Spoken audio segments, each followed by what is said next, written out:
It is time for This Week in the Lakeville Journal. I'm pretty sure we have Cynthia online. Good morning, Cynthia. Hello, hello. And we have Janet online. Good morning, Janet. Good morning. And boy, I just have to say, happy 35th. Yeah, it's well, you've got 100 or some years, but we do. But boy, 35 years, at a radio station in this little area. What you guys have done is amazing. Congratulations, and thank you for everything you do. Well, thank you That's very much. Very, very kind. It's sort of like tunneling with the, There's some days it feels like 105 years, and I'm sure, Janet, the same thing with you. There's some days when I bet you it feels like it's been 200 and some odd years. Right, but you know what? Revolutionary War pamphleteering.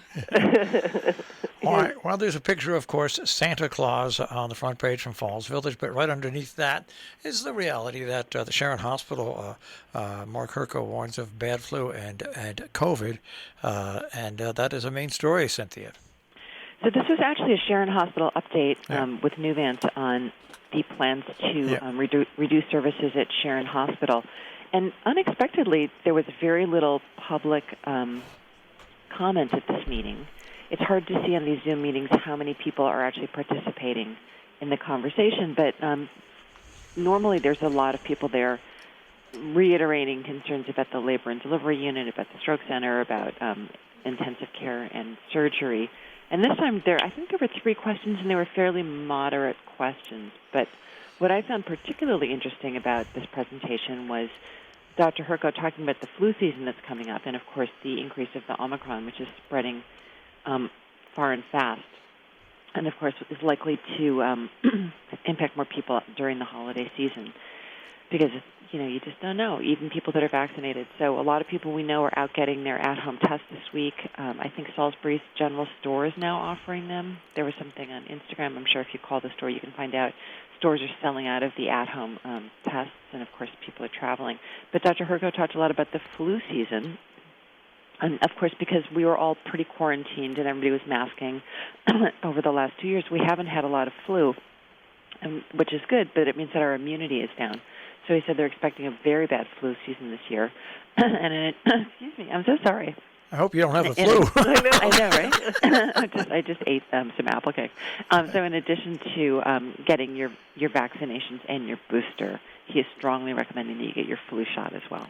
I did have a laugh with one of the comments in the article, because it sounded like Washington, D.C. He said some of the symptoms of the milder variant include muscle weakness, fatigue, and brain fog, and I immediately came to mind as the Senate in the House. Yeah. An explanation, yeah. And there's such common symptoms, especially at this time of year when everybody's a little bit exhausted, and maybe everybody had a little bit too much to drink at a dinner party the night before. So I guess we all just have to be very careful and monitor our symptoms. Yeah, I interviewed the head of the Community Wellness Center which is coming to Canaan next year. He made a very interesting point that, and another doctor, that maybe the reports that come out of the CDC, because there's so much COVID out there now, and it's almost like the common cold when it started 1 billion years ago, and also the flu. That maybe instead of reporting the number of people get it, the number of people that are hospitalized and the number of people that pass from it, because really it is now in a range, I think, in most people, where there's so many variants and there's so many ways to get it, and the flu shot, like the flu shot, it's not perfect. It's pretty good, but it's not perfect. So this is one of those things where we're in the beginning stages of learning to live with something, I think, for a long, long time. Right. It's and I think most doctors and hospitals are starting to come around to that, and they're trying to control so they can do their normal procedures and still handle the overload that comes in with COVID. It's not going to be an easy situation for them. No, but we do advise people, listen to your CDC, listen to your doctors. And go out and protect yourself as best you can. And if you're not going to protect yourself, at least you're trying to protect somebody else. All right. Now, the new restaurant got the approval from the Planning and Zoning Commission, the Salisbury Planning and Zoning Commission, at the Firehouse, which means, which I saw in a Facebook post last week, that the Green Cafe and the Exercise Center will be closing, which is a shame. She did such a great job with that. She did a great job. Leslie Eckstein had moved her small gym studio over to the Firehouse when Seth Churchill had taken it over. I believe that the plan was that when he renovated that firehouse so beautifully and so expensively that Leslie would be his client. But, all these gyms really, really got hit hard by COVID. And we've been trying to track down Leslie. We haven't really had a comment from her. Our sense was she wanted to wait until a decision was made by Planning and Zoning in Salisbury about the future of that building. Patrick Sullivan is going to try and reach her this week, and we hope to have a story next week about whether she has a plan to move to a smaller space. There are certainly lots of business spaces that are available and for rent right now in our little towns. But an exciting restaurant. This is going to be a big deal for the next year for all of us, which is two very experienced restaurateurs. At least one of the two, I think, is a professor of Italian cooking at the Culinary Institute of America. People keep saying to me, it's like just another pizza place, isn't it? It's like, no, it's super high-end Italian with a pizza bar, but also a very, very large bar in the center of the room as the floor plan was presented. Indoor dining, outdoor dining. Should be lively, should be fun. The original expectation was 93 seats when it's at full capacity plus the staff. So, of course, parking is an issue. I think that Salisbury is really going to have a come to I don't want to say come to Jesus, but they're going to have a moment of decision about what we're going to do about parking in downtown Lakeville, because it is definitely stressed, and these restaurants, which we all want to succeed, are going to be fighting hard for those parking spaces.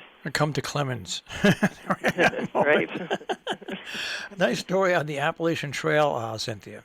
Thank you. So this is a story that we started last week. And I ran into a member of the Rand family, and he said, well, there's Rand's View, too. So Rand's View is a very famous view on the Appalachian Trail, sort of overlooks both Salisbury on one side and Falls Village on the other side. This is called Billy's View. It's a much smaller view, and actually the view is obscured now by trees, but it is marked on the trail. And poor Bill Forsyth just posted on the Nextdoor app and said, I'm taking my grandsons up to see the view that was named for me so many years ago. It's their first time going up there. And so I pounced on him and did an extensive interview with him. But really a lot of what the story is about is not about Bill Forsyth and Billy's View. It's about the Appalachian Trail, about a wonderful man named Norm Sills, who helped map the trail through here and fought very hard with property owners to make sure that there was easement on both sides, that the trail would not impinge on people's privacy, but that it would allow people to get from point A to point B in Salisbury and Falls Village as they continued on their journey north from Georgia. It's a very interesting story. Lots of important local families in there. I mean, we always say that people should be, when they buy a home here, they're not just buying a house, they're buying a community, and this is definitely a story that helps explain our community. And right below that, the digital vaccination proof code is coming to Connecticut. It's here, actually.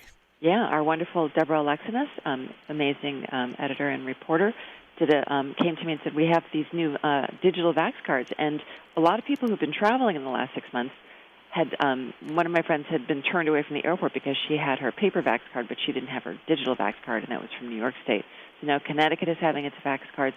If you're planning to travel in the next couple of months, you should log on. Deb gives you the link in the article so you can register there. But also, I think a lot of us are planning to stay in for the coming months until sort of things settle down a little bit with Omicron spread. But if you decide to go to the theater, this is an easy way to just show your phone, and they can confirm that you've been vaxxed and boosted.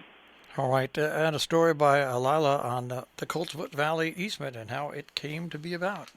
Coltsfoot Valley, one of the most beautiful parts of Cornwall, and really kind of right next to the center of the village near Town Hall and the library. Really exquisitely beautiful. The valley plus the little road that goes there and that ends up at the famous Cornwall Castle, which has been beautifully restored. And so Bart Jones, who's the head of the Cornwall Conservation Trust, and is very active in conservation. We're very lucky to have him. Gave some history on Coltsfoot Valley and also on the famous Cathedral Pines that were there and that had been blown down in the famous tornado. And just inside, of course, you've got the Swassa ski jump camp coming up after Christmas, and then they enter into a very busy time in February where they have their Jump Fest, and then the Junior Nationals come to town 2 weeks after the Jump Fest. It's going to be an incredible winter for ski jumping and for anybody who's eager to get outside and be really, really cold and have the best time ever. Ski jumps is a tradition here in Salisbury. I'm always surprised by how many people have never gone. We're hoping that COVID will not have an impact on it. Last year, I think there was a limited entry, And even still, the parking lot was full. Every possible person that could be let in was let in. They're also looking, so the junior jump camp is coming up for kids. Information on that on page A2 this week. But also SWASA, the Salisbury Winter Sports Association, looking for volunteers for the Junior Nationals, which will come up at the end of February, just for all sorts of big and small jobs, everything from prepping the hill to handing out, little booklets and what Willie Hallahan called swag. All right, and the Cornwall housing meeting led into some pretty interesting discussions. Right, and I would have to say Cornwall is the town that seems to be giving the most detailed thought and conversation to what their affordable housing plan should be. The state is requiring all towns to have their plan ready for July 2022, and it has to align with the town's plan of conservation and development created by the Planning and Zoning Commission, and of course always giving an intelligent, thoughtful comment on it was Joanne Wojtuziak, who died unexpectedly on December 13th.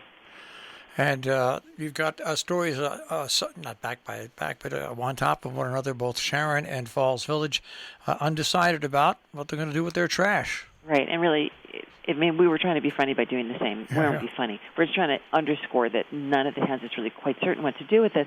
Nobody really feels good about saying we're going to take all of our trash and instead of transferring it to the Mira station in Hartford, which is being closed because it was allowed to get so badly out of disrepair. They're now talking about shipping it down to the south or to the Midwest, and everybody feels like, I don't know, is it really fair to be dumping our garbage on people who are struggling and it looks to them like a financial boon to be able to accept other people's garbage. That's just not the way that we want to be as a community, and yet the garbage has to go somewhere. And so all the towns are really saying to people, of course, Cornwall famously a very green town, Salisbury and Sharon, also towns that are very active with their recycling, but really looking at ways that we can all reduce waste at a time when, of course, there are more people up here and everybody is shopping through online sites. There's a ton, literally, of cardboard boxes from all that shipping. So we all have to think in the coming year about what can we do to reduce waste, how can we get composting out of our trash and figure out a way to dispose of it so that it's not a giant attractive nuisance to bears. And the Kent selectmen have discussed, and we all will go through this sooner or later, EMS funding. Right, and so what they're looking for is to use their ARPA funding from the government. All the towns are figuring out ways to use their money, and so they're looking at making a detailed emergency plan with that ARPA funding. And then the railroad depot, which used to be a radio station, of course, in Lakeville, which is next to the firehouse, the cute little tiny historic yellow building, which has been largely left to fall into disrepair since the radio station left there. That was 103.3. Yep. And Bob Smithwick and I actually worked out the lease with it, and then we went to the town vote to move the original Q103 into that building. Yeah, that was such a great little building. So they're looking at state funds now that could help repair that, and there are a lot of interesting things you could do with that building, but we'll see. We'll see what happens. Well, got to keep trucks away from it. That was one thing that when I was there, every 3 weeks a truck would hit the overhang. Yeah. Let's go to the editorial and the opinion page before we go to Compass, and finding some light at the end of the year. Right. This has been quite a year, as we have been writing about all along, and as all of us have been experiencing. But as we're coming through to the end of it, we're looking back on some parts of the year that actually brought us hope within the northwest corner. And, there are parts of this little area that are more vibrant and will offer new opportunities for any who live and visit here. We were just talking about the center of Lakeville becoming so active that parking is a major issue that will now have to be addressed by the town of Salisbury in a different way. And, that's what we call a happy problem. So we look carefully at what our towns are doing right to deal with the pandemic and the effects of, the economy. And Canaan has done a great job, too, as far as having a resurgence during this time. And so let's look at the towns and support our local merchants, our local businesses. That's what will keep this region alive, and we're grateful for that. And then you have a nice comment about the Sharon Playhouse and what Alan and what Robert did in their 4 years there, which takes something which was in financial disarray and make it a strong community theater. Right. They're certainly passing it on to the next managers, whoever they may be, in much better shape than they received it 4 years ago. And really, their energy and their enthusiasm was not only infectious, but it spread throughout the region. Everybody seemed to know them, and they truly did gather support for that little local theater like whirlwinds. They just couldn't be held down. They reacted to COVID. Instead of saying, well, we're just going to close, they found any way they could to pull people together in a safe way and keep people going. And that's an important thing, to have had that during this time, you know. So, yeah, we're grateful to them, too, and we only wish them the best in the next stage of life. All right, and a couple of letters on firefighters, one in Falls Village, and, of course, what happened with the beautiful luminaries here in Sharon around the green. That's right. Right. Richard and Mary Lanier talking about a brush fire they had that really turned into something that could have had devastating effects in their whole neighborhood. And they were so impressed with how the firefighters came in and handled it. And this is the moment when you see what all that training and experience means, and when these folks show up on your property and suddenly fix something that you know you can't fix. So kudos to those firefighters. And you have Matt Gordon, and we also have a guest book review. We do, which we're so glad to have that from Peter Kaufman, who's written for us periodically and has written for Compass periodically, and shared a daughter with us as an intern too. So many reasons to be grateful for Peter, and do read this. This is, as the headline says, about climate change and how understanding it really does take extra effort. And there's a book out that he recommends highly as a masterpiece on the topic. It's called Miseducation, and he goes into depth on it, and it's fascinating. All right, and Compass has a lot of different articles in it this week. We have a lot of Compass because we were lucky to have 2 full pages of hometown holidays in our A section, so that gave us extra space in the B section, and also a thank you to our donors who make this all possible. But my house smells so good right now. I've got all sorts of little orange crafts in there, plus I've been making candied orange peel, which I've been throwing in white wine and rosé, and tastes great, and instructions on how to do all that. When I was a kid in Chicago, every winter we would go see the Stars on Ice, or the different, the Smuckers, whatever the touring ice shows are, and you see all of your favorite Olympic ice skaters if you're a skating fan, and they'll be coming to Hartford in April. You can start buying your tickets now.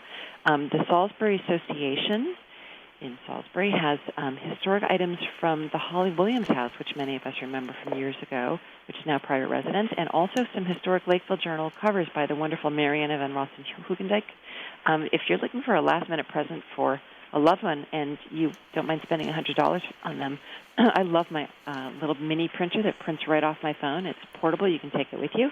They're like Polaroids, but they're a little bit less expensive for the film, and they convert into stickers.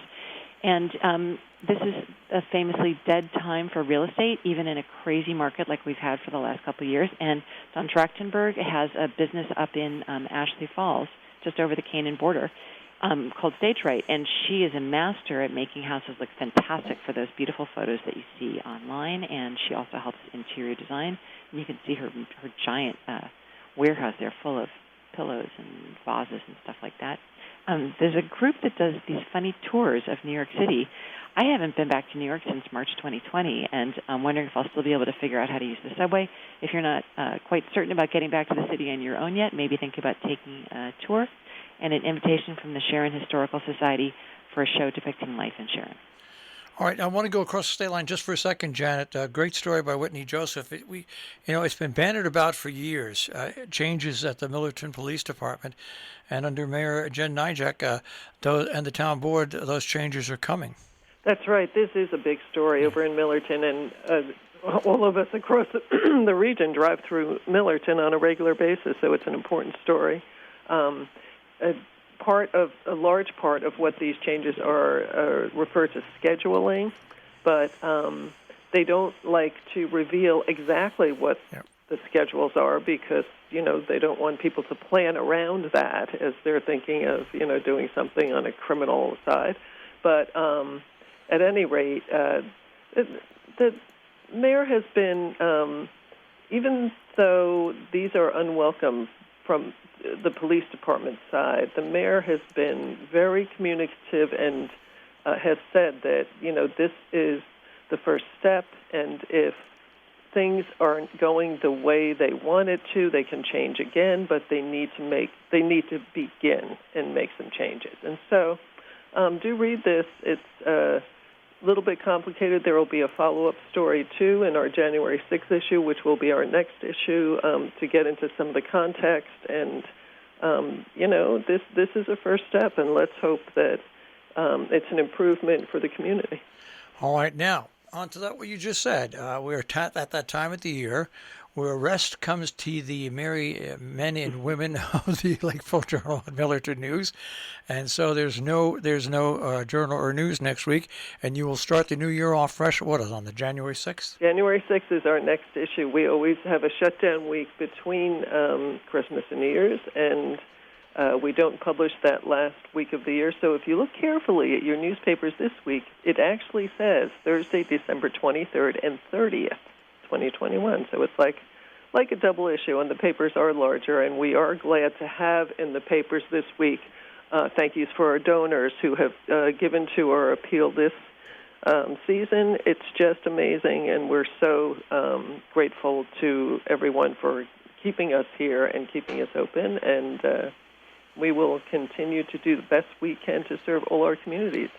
Well, we're little trains that chug along in this world of international and corporate media that keep local news and local events, and I'll even say it's lifestyle news about our friends and neighbors alive. And the towns that don't have it surely miss it, and we have it, and we give you much congratulations and success this year and on to next year, Janet. Thank you. Thank you. And you too, and to all our local businesses and merchants. We'll speak to you in 2 weeks. Thank you so much. Happy Christmas. Merry holidays.